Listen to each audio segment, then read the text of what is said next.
Om Swastiastu, pemirsa Bali TV dimanapun ada, kembali saya Winata menjumpai Anda. Dan seperti biasa dalam talkshow ya, kali ini talkshow tanggap COVID-19. Saya akan mewawancarai dua orang seniman, satu senior, satunya bukan junior ya, tapi lebih muda gitu karena begitu. Beliau adalah Anak Agung Bagus Sudarmo. Beliau adalah seniman dan juga sebagai pengajar di sebuah sekolah di Mengui. Kemudian ada Anak Agung Gede Agung Rahma Putra. Beliau adalah ketua sanggar dari Panca-Langit.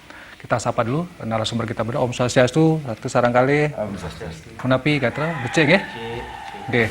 Yang pertama ke Lataji Dumun niki sebagai seniman dan juga pengajar niki. Dalam suasana Covid seperti niki tentu kegiatan-kegiatan berkesenian sapunapi kondisinya gitu. Apakah mandek total atau ada proses-proses kreatif yang tetap berjalan? Itu satu. Ya, terima kasih kepada Pak Nyoman. Okay. Sangat terima kasih sekali kepada terutamanya di Bali Pos. Okay. Ya, saya menyampaikan sedikit mengenai bencana seperti ini, pandemi COVID-19 ini. Ya, saya dari pengurus daripada Sanggar Panca-Langit, utamanya saya adalah penasehat. Penasehat tentunya. Adiknya Budi. Okay. Mengenai anak-anak sekarang kegiatannya sudah tidak bisa berlangsung. Tidak berlangsung. Ya, tidak seperti biasanya. Karena keadaan seperti ini kami juga takut dengan apa yang disarankan oleh pemerintah, namanya dari pusat atau di provinsi, termasuk di Kabupaten Badung. Jadi kami tidak berani melanggar. Karena begini, seharusnya sekarang kita jaga kesehatan dulu. Kegiatan itu bisa dilakukan nanti setelah mudah-mudahan cepat kembali normal, supaya kita bisa berkegiatan. Karena di sini banyak sekali seniman-seniman atau calon-calon seniman kegiatannya sudah terputus. Tapi sekarang walaupun seperti itu, kita juga bisa pentas-pentas di virtual. Yang seperti diberikan sama provinsi ya, ya. Itu diberikan, kita bisa tetap melaksanakan dengan baik. Tetapi saran saya selaku penasehat daripada Sanggar Panca-Langit adalah satu yang penting sekali, yang paling penting adalah cuci tangan. Kemudian setiap berkegiatan, kemudian kita harus memakai masker ya. Dan itu kita harus jaga jarak. Nah, itu penting sekali. Nah, mengenai kegiatan seperti di Panca-Langit, masalah latihan juga kami tidak akan melarang, tetap menyarankan bisa latihan, asal kita jangan banyak berkerumun. Ya, atur cara, kemudian kita tetap berkarya dengan baik, ya, siapa tahu tetap normal, supaya bisa nanti kita berkegiatan dengan baik. Karena sekarang memang dari kegiatan ini agak menurun. Betul. Ya, mudah-mudahan di lain hal ini ya bisa setelah pandemi ini berlalu baru mungkin akan bisa lebih normal lah kata-kata. Ya. Walaupun ini bahasanya ada new normal atau new normal, tetapi para seniman terutama di Panca-Langit tetap komit bahwa untuk mencegah penularan tidak banyak beraktivitas, terutama yang berupa kerumunan, kemudian jadi 3M-nya tetap jalan nih tetap jalan ya. Kami juga di sekolah ya. Ada juga pengajar di sekolah juga tetap menjalankan apa yang sudah disarankan oleh pemerintah. Ya, kami juga menjadi anak-anak seperti itu. Ya, mudah-mudahan mari kita berdoa bersama nanti supaya sekian dulu. Ini ke sementara Dumun tiang ke Gung Rahman nih. Gung Di, kalau kita bicara tentang seniman itu kan kalau jiwanya lebih muda kan lebih kreatif gitu lah. Ketika masa pandemi Covid ini, tapi adakah semangat berkesenian yang bergelora tapi karena kondisi Covid ini terpaksa harus ditunda dulu. Kenapa ini Gung Di? Terus. Sukses semua nih Pak Nyoman. Jadi kalau kami di seniman muda, memang benar kata Pak Nyoman bahwa jiwa berkesenian kami ini tidak pernah surut. Walaupun di awal pandemi beberapa teman-teman bisa beralih profesi gitu. Ada yang berkebun, dan juga ada yang membuat makanan, tetapi jiwa semangat kami ini tidak pernah surut dalam berkesenian. Nah, adapun kegiatan di Pancelangit sementara ini memang kita kurangi dan kita bagi beberapa semacam dibagi kegiatan. Jadi sekarang Pancelangit tidak fokus satu tempat karena anggotanya banyak.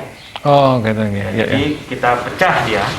Jadi ada di tempat-tempat anggota-anggota yang sudah memiliki kualitas, itu kami percayakan sehingga untuk meminimalisir terjadinya kerumunan.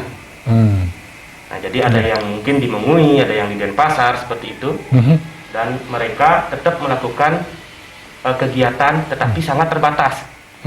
Tetap kami sarankan untuk menggunakan protokol kesehatan, ya, yang sesuai dengan anjuran pemerintah. Misalnya cuci tangan, jaga kebersihan, jaga kesehatan. Seperti itu. Jadi sekali lagi, adapun kegiatan-kegiatan yang kami lakukan di Sanggar Seni Pancelangit ini sebatas kesenian virtual. Karena hanya itu saja yang bisa kami lakukan sekarang. Ya, karena memang juga mengikuti protokol kesehatan, Gung Dengi. Jadi memakai masker gitu ya, kemudian menjaga jarak dan mencuci tangan. Padahal kesenian ini kan memang agak susah ya kalau kesenian Bali agak berbanyak penabuhnya. Tapi ada misalnya proses kreatif yang dilakukan di Pancelangit, misalnya karena virtual nih. Kemudian harus ada seni tabuhnya menggunakan alat yang lebih sifatnya elektronik atau mungkin jumlah penabuhnya yang dikurangi. Kenapa ini yang di Pancelangit? Ada nggak kreativitas seperti ini? Kalau untuk jumlah penabuh itu memang kan kita sesuaikan dengan aturan. Kalau sekarang untuk ngayah di pura kan hanya bisa mempergunakan selonding. Jadi jumlah selonding itu tidak berbanyak dia. Dia mempergunakan paling tidak 7 orang. Nah, jadi 7 orang itu cukup yang kami lakukan untuk pelatihan-pelatihan itu. Selain itu juga yang kami lakukan adalah bagaimana membangkitkan kekuatan individual dari seorang seniman itu. Misalnya salah satu contohnya, dia akan belajar ketubuhan sehingga dia memiliki ciri khas tersendiri. Jadi personalnya mereka. Jadi pandemi ini sangat mengajarkan kita untuk menggali potensi yang ada dalam diri masing-masing, skill yang ada dalam diri. Misalnya penabuh, dia suka main kendang, dia akan menggali potensinya dengan bermain kendang tunggal itu misalnya. Terus untuk penari, apa yang dia ingin latih, misalnya dia ingin latih tari kebiar duduk, itu kan sifatnya personal. Jadi dia berlatih sendiri dengan itu, dan kami siap melakukan pendampingan dengan catatan tetap menggunakan protokol kesehatan. Itu yang kedua. Kemudian yang ketiga, adapun kegiatan pelatihan misalnya dari kelompok itu tidak lebih dari 5 orang. Jadi pelatihan itu tetap kita lakukan dengan protokol kesehatan dan juga menggunakan batas-batas sesuai dengan aturan pemerintah. Jadi tetap taat pada apa yang sudah disampaikan pemerintah ya dengan protokol kesehatan. Tapi persoalannya begini, Pak Gumdi, misalnya kita bicara tentang seniman, ya, katakanlah kalau yang sudah pro berarti kan katakanlah pendapatan ekonominya tergantung dari kegiatan berkesenian. Nah, tapi ini dalam kondisi begini, walaupun di awal-awal katanya sudah ada yang beralih profesi, ada yang bertani, ada yang jualan.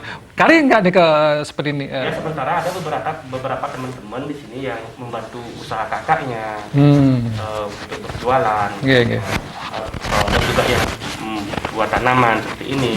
Itu sangat membantu sekali. Di samping itu ada juga kegiatan-kegiatan dari pemerintah, misalnya virtual seperti itu. Ya, yang dari Dinas Kebudayaan Provinsi Bali nggak? Provinsi Bali memberikan kesempatan ruang untuk sanggar-sanggar itu berkreasi, berkreativitas. Yang ada dana anggarannya katanya. Lumayan lah cukup untuk memutar gini ya. Ya, walaupun tidak banyak. Cukup lah untuk kita melakukan pergerakan kreativitas itu sendiri. Ratu Aji, kalau Ratu Aji itu juga kan di sekolah nih, ada anak-anak, walaupun nanti Ratu sudah menyampaikan tadi di sekolah juga sudah ada proses 3M. Nah, pun dari anak-anak sendiri selama ini itu melihatnya mereka tidak protokol. Ada nggak yang kata kutip ada bahasa Bali mau boyo gitu dikasih tahu pakai masker tapi mau boyo. Benar nggak ada kayak yang seperti itu di sekolah-sekolah? Terima kasih. Di sekolah niki. Saya bicarakan di sekolah. Sementara ini kalau di sekolah kami di SMP Negeri 2 Mengui, apa yang disarankan tetap berjalan dengan baik.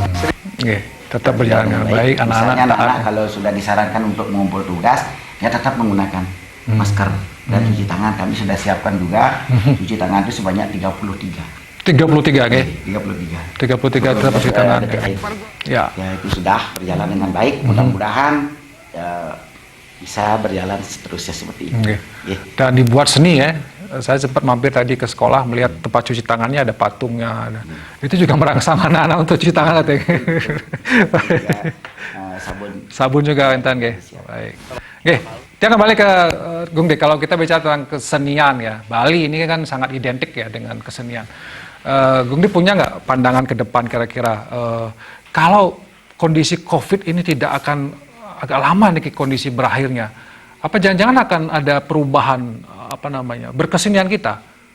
Bisa nggak semangat kita berkesenian nanti hilang, kita lupa karena sudah lama tidak pernah latihan, sudah lama tidak pernah tampil, itu akan hilang. Tapi kalau Gung Din, yang rasa kalau kualitas darah kesenimanannya itu, dia tidak akan pernah lupa dengan bagaimana dia melakukan seni itu sendiri.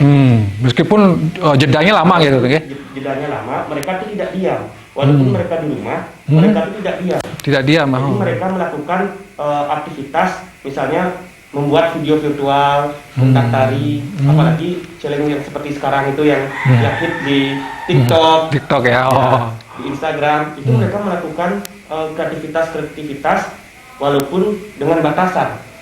Tetapi dengan terbatasnya aturan untuk kita berkesenian itu tidak menyurutkan kita untuk melakukan sebuah kreasi seni. Itu sama sekali tidak. Justru di sini mereka melakukan penggalian dalam dirinya. Jadi suatu saat mereka akan menemukan kualitas yang ada dalam dirinya, sehingga mereka memiliki suatu ciri khas dan kualitas tentunya. Ya. Jadi ini proses sebenarnya juga pada internalnya lebih menguatkan ya, jati diri berkeseniannya. Jadi kita tidak usah khawatir karena terlalu lama diam nanti lupa nari, lupa nabung, nggak mungkin kan ya? Karena dia ini juga kadang-kadang pandemi ini mengajarkan kita untuk merenung. Karena seniman itu lebih banyak sebenarnya menghasilkan karya dari sebuah perenungan atau kontemplasi. Betul. Jadi kadang-kadang sekarang ini adalah yang banyak muncul konsep-konsep, ide-ide seperti itu. Kalau seperti saya sekarang mungkin konsep-konsep itu saya catat, saya tulis. Apa kira-kira yang bisa nanti saya lakukan ketika nanti pandemi berakhir. Ya, pandemi ini berakhir. Ini ibaratkan sebuah tabungan, kreativitas seni. Gitu. Nanti ketika sudah selesai pandemi ini, nah dari sana akan memunculkan sebuah karya yang baru tentunya. Ini nggak dikontekstualkan dengan apa yang Gung Di buat di konsep berkesenian di dalam perenungan masa COVID ini yang ada kaitannya dengan COVID nggak? Nanti berbau COVID dia ada unsur ada, enten nggak? Pasti ada, karena seniman itu lebih banyak mendapatkan rangsangan dari sebuah fenomena. Fenomena yang terjadi sekarang itu banyak terjadi sekali. Kita mendapatkan rangsangan dari kejadian sekarang. Itu menghilami nanti konsep-konsep. Wah, kita nggak sabar nanti kira-kira kalau sudah pandemi berakhir muncul konsep dari Pancar Langit seperti apa nih. Oke, sebagai closing statement yang kasih kesempatan Ratu Aji Dumu nih, tapi yang ingin disampaikan kepada seniman terutama nih terkait dengan masa pandemi COVID nih. Terima kasih Pak Nyaman. Saya sampaikan kepada para seniman yang berada dalam COVID-19 ini, kita tidak usah putus asa. Ya, terutama kita harus tetap taati dulu protokol kesehatan. Ya, jangan putus asa, kita tetap berkarya dengan baik, tapi dengan jalan kita berusahalah, jangan sampai putus asa. Kalau sampai putus asa itu nanti hilang seni budaya. Karena sumber daripada pendapatan kita di Bali adalah seni budaya. Ya, itu dari saya. Terima kasih, Pak. Gung De, yang mau disampaikan kan? Tiang dikit mungkin untuk para teman-teman Tiang, saudara-saudara Tiang di seniman, mari kita tetap berkreativitas, tetap kita tunjukkan darah kesenimanan kita yang mengalir semangat berkesenian kita, kita tunjukkan Jangan jadikan pandemi ini sebuah halangan untuk kita beraktivitas. Tetap gali potensi yang ada dalam diri kita selama kita di rumah, lakukan perenungan dan yakin setelah pandemi ini berakhir kita tunjukkan sebuah karya kita tunjukkan kualitas kita untuk negeri ini, untuk seni kreatif yang ada di Bali pada khususnya, di Indonesia pada umumnya. Baik. Suksema Rataji, Suksema Agung Di, sudah berkenan berbagi dengan kita di dalam talk show tanggap COVID-19 ini. Ini dari sisi seniman, nanti kita akan datangi beberapa pihak juga yang tentu kita berharap di masa pandemi COVID jangan putus asa, tetap berkreativitas, tetap beraktivitas, tetap produktif, tapi tetap kita jaga kesehatan dengan menerapkan 3M tadi, menggunakan masker, menjaga jarak, dan tetap mencuci tangan dengan rajin untuk kesehatan kita semua. Semoga kita bisa segera mengakhiri pandemi COVID ini dan berkeseniannya kembali bergeliat seperti biasa. Kita ingin melihat pementasan yang luar biasa tentunya di setelah pandemi ini berakhir. Demikian talk show tanggap COVID kali ini. Saya ucapkan terima kasih. Saya tutup dengan Parama Santi. Om Santi, Santi, Santi Om. Terima kasih.